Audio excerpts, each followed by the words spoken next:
শুভ দীপাবলি। এই দেখো আজকে আবার আমি এই কুর্তিটা পরেছি, এটা নতুন। দেখো কুর্তিগুলোর একটা জিনিস সবচেয়ে ভালো, দেখো গলাগুলো কি সুন্দর, দেখেছো? ছাপাটা কেমন হয়েছে তোমরা কিন্তু আমাকে কমেন্ট করে জানাবে। এই দেখো, এই দেখো,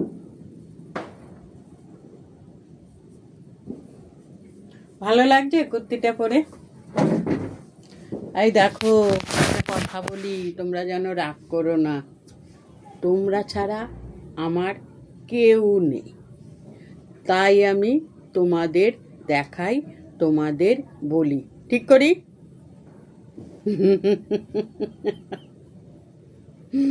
এই যে রেডি হয়েছি, কুর্তিটা আমার এত পছন্দ, দেখো ছাপাটাও যেমনি সুন্দর, তাই না বলো? আমি নিজে নিজে বলছি না, তোমরাও এটা কমেন্ট করে বলবে যে হ্যাঁ সত্যিই সুন্দর। পুজো আসলে না মনটা খুব ভালো লাগে, জানো, চলে গেলেই না তখন আর ভালো লাগে না। আর কালী পুজোটা দুদিনের, তাই না বলো? তা যাই হোক, আমাদের ইচ্ছা থেকে সব কিছু চলবে বলো না? তবে একটা কথা বলি, দুর্গাপুজোতে যেরকম একটা আনন্দ, দুর্গাপুজো এসছে, এই শাড়ি পরবো, এই কাপড় পরবো, এই জামা পরবো। কালী পুজো তো হয় কিন্তু কম কম হয়, তাই না? তা আজকে আমি এই কুর্তিটা পরেছি, তোমাদের বলতে হবে কুর্তিটা আমার কেমন। জানি না ধুলে খাপিয়ে যাবে কি না, যাক গেলে যাবে, যাকে পাল্টাতে চান। পছন্দ করার জিনিস, একটা কথা তোমাকে বলি, তোমার একটা জিনিস পছন্দ হয়েছে, সেটা তুমি বাড়িতে নিয়ে এসছো, পরেছো, দেখছো ঠিক ঠিক গায়ে, কিন্তু এটা ধুলে হয়তো খাপতে পারে, খাপলে খাপতেও পারে। তুমি যদি এই জিনিসটা আবার পাল্টাতে যাও, এই জিনিসটা পাবে না, কিন্তু পাবে অন্যরকম পাবে, কিন্তু এটাই যে তোমার পছন্দ, এটা তো তুমি আর পাবে না, তাই না বলো? তাই আমি ঠিক করি কি জানো, আমি কি করি, আমার এটা যখন পছন্দ, ছোট হলে হবে, বড় হলে হবে, যা হবে হবে, পড়ি তো আগে, তারপরে দেখা যাবে। যদি না পড়তে পারি, কেচে কুচে কাউকে দিয়ে দেবো, পরিষ্কার কথা। আমি তো আগে পড়ার ধোয়ার আগে না কতদিন বেশ করে পরে নেব।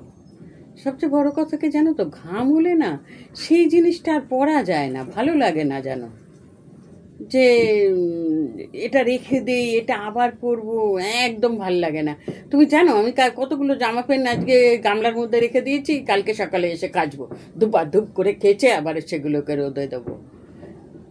যে কোনো মানুষের দেখবে যারা নোংরা হয় তারা গামজাম পরতে পারে, আমরা না। সত্যি কথা বলতে কি, আমি প্রত্যেক দিনের নাইটি প্রত্যেক দিন কাচি, জানো। আমি যে একটা নাইটি পরি না, এই এখন একটা নাইটি পরি, তখন একটা নাইটি পরি, সেই নাইটিগুলো কিন্তু কাচি আমি, সেই নাইটিগুলো কিন্তু আবার পরের দিন পরি না, ঠিক আছে?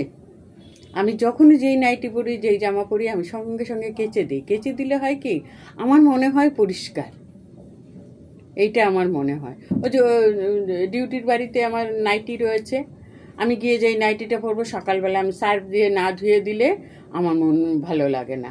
তেমনি আমি আমার দাদাকেও যেই যে গেঞ্জিটা প্যান্টটা পরাই, যে দাদাকে এখন একদিন পর পর চান করাই, আমি কি বলি যে এই জামা প্যান্ট খুলে দেবেন, আমি কেচে দেবো। কেন, আমার ওই ভাল লাগে না, ও চান করে উঠে উনি আবার ওটা পরবে, বলে তুমি খুব পরিষ্কার অনিতা, ভীষণ পরিষ্কার।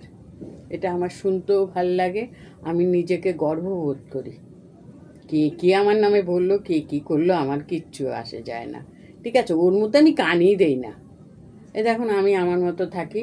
এই যে এখন জামা কাপড় পরেছি, তোমাদের সঙ্গে একটু কথা বলবো, বলে আবার তাড়াতাড়ি বেরোবো, কেননা আমার ঘড়ির দোকানে যেতে হবে। ঘড়িটা দোকানে রয়েছে, সকালে গেছিলাম, বললো 12টার পরে মিস্ত্রি আসে, তা যাই, এখন যাই। দুপুরবেলা তো আবার 12টার পরে রাস্তায় যাওয়া অসম্ভব, তাই এখন যাই, গিয়ে জামাটা নিয়ে তবে দাদাদের বাড়ি যাব, ঠিক আছে? তাহলে এখন রাখি। আমার কুর্তিটা কেমন হয়েছে অবশ্যই অবশ্যই কমেন্ট করে জানাবে, ঠিক আছে?